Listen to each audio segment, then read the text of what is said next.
love this time of night. There's an almost reverent silence that accompanies the peak of darkness, when you'd almost believe the dawn will never break. The cradle of eternity. The timelessness of lovers. That most beautiful of fantasies. Indeed. The curse is still present, of course. Just veiled and at arm's length for now.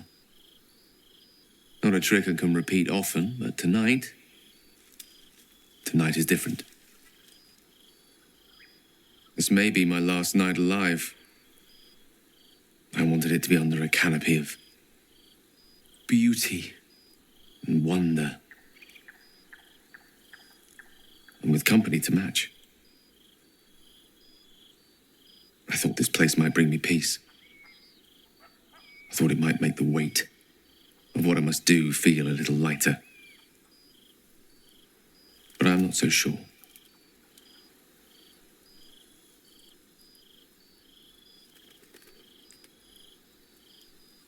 Afraid? No. I am terrified. But fear, or courage, or reason cannot change the charge I've been given. There is no point in running from the inevitable. Better to meet it on my own terms.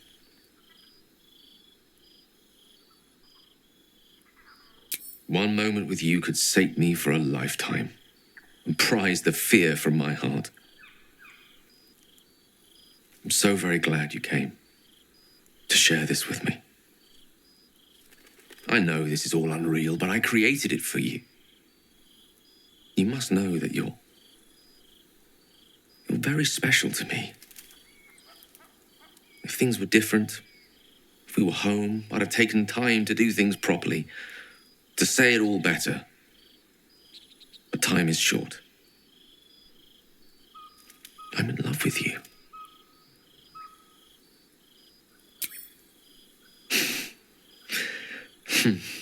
That's a relief. It would be a shame to spend my final hours making an ass of myself.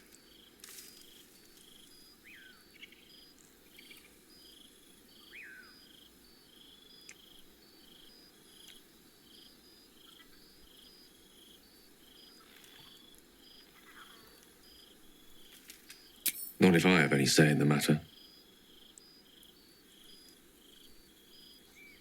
I want it to be perfect.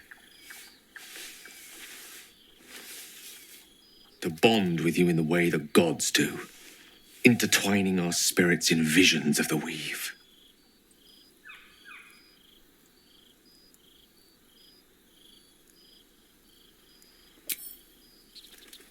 Are you sure?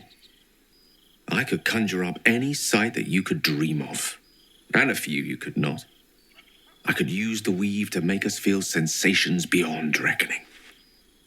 I could do more than woo you. I could wow you.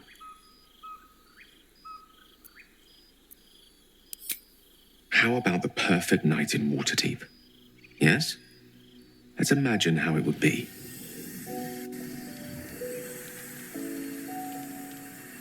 The scene is this.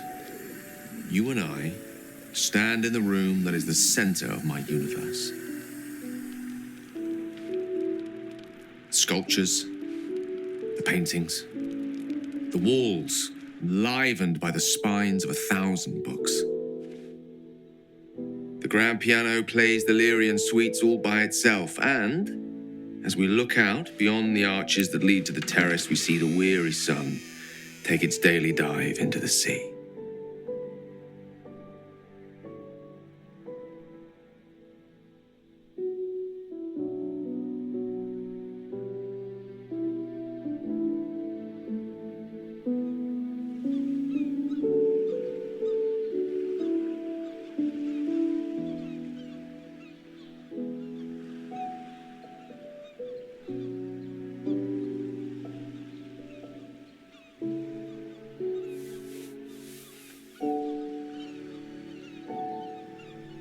my favorite spot.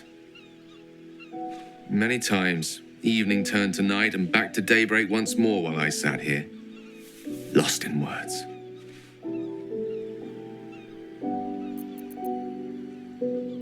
Oh, allow me to live dangerously while I still can.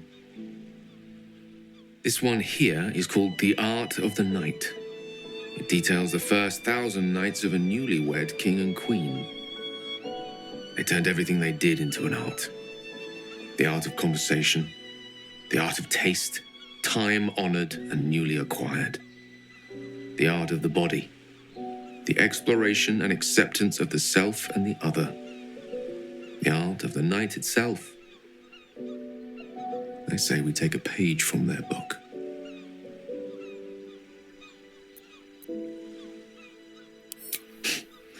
I'm many things, but coy's not one of them. What do you say?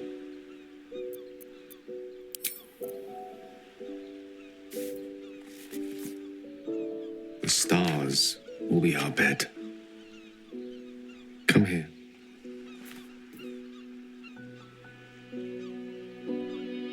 Why confine ourselves to the pleasures of mortal flesh? There's but one stitch in a vast tapestry.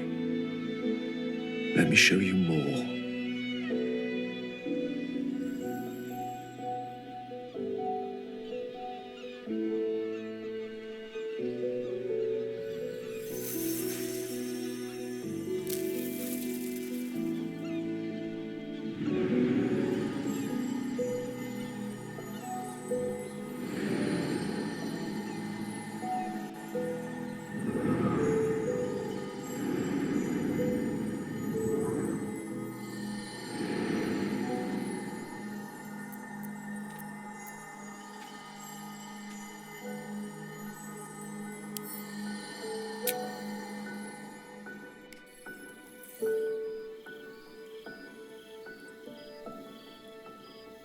The old ways, then.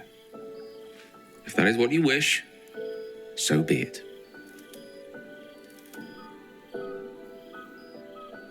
A small gesture towards your comfort.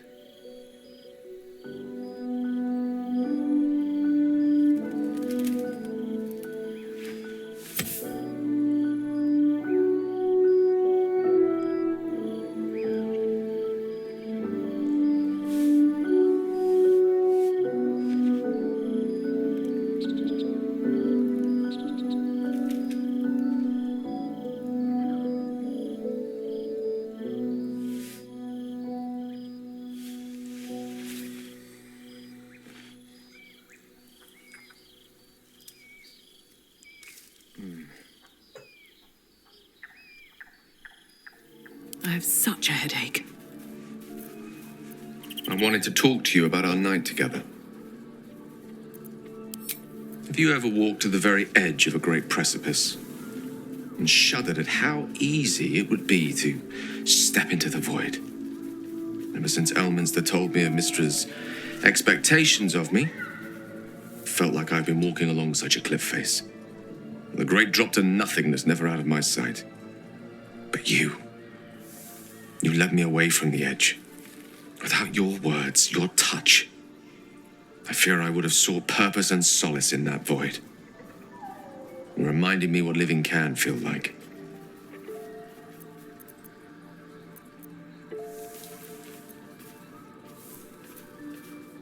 Well, generosity is always a noble virtue, whether it be in the streets, by the charity box, or betwixt the sheets. Besides, given my propensity towards verbosity, surely can't be a surprise that I have a practiced tongue. I hope the end is much farther away than I had suspected. I hope that night meant as much to you as it did to me. And I hope we will have more time together. Together. Alone. I'll see that there is. Woe betide anyone who tries to stop me. There's nothing that would give me greater pleasure. Plenty of them, and all complicated. It's not easy to turn away from one you once loved, but now that I see our relationship with all the illumination hindsight has to offer, I mostly feel only regret. I was not the first wizard to fall under her spell, nor will I be the last. I was an amusement to her. Mortal to be trifled with, amused and eventually discarded. I regret the way I hurt her, of course I do. But she would have seen me destroy myself to earn her forgiveness. There's no love lost between us. None at all.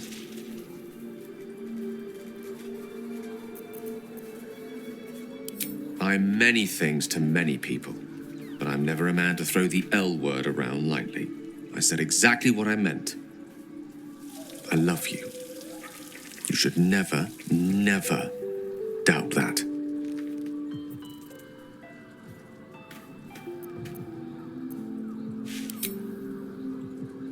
What a question. No, you're not the first. Though you are the first since my relationship with Mistra came to its ignominious end. When the true danger posed by my condition became apparent, I had no choice but to sequester myself away from civilized society. A reclusive wizard. Who'd have thought? After so long with Mistra, I have to say the pleasures of mortal love are much sweeter than I remember. Though perhaps that's simply because it's with you.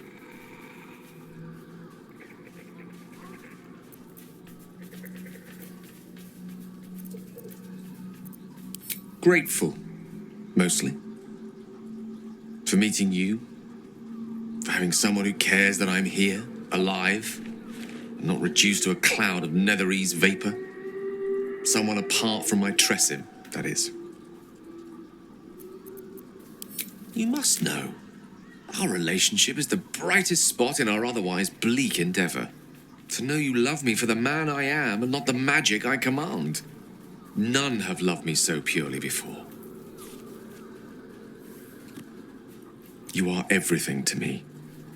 And yet our relationship is only a nascent fraction of what it will become. You give me hope. I've not had that in some time.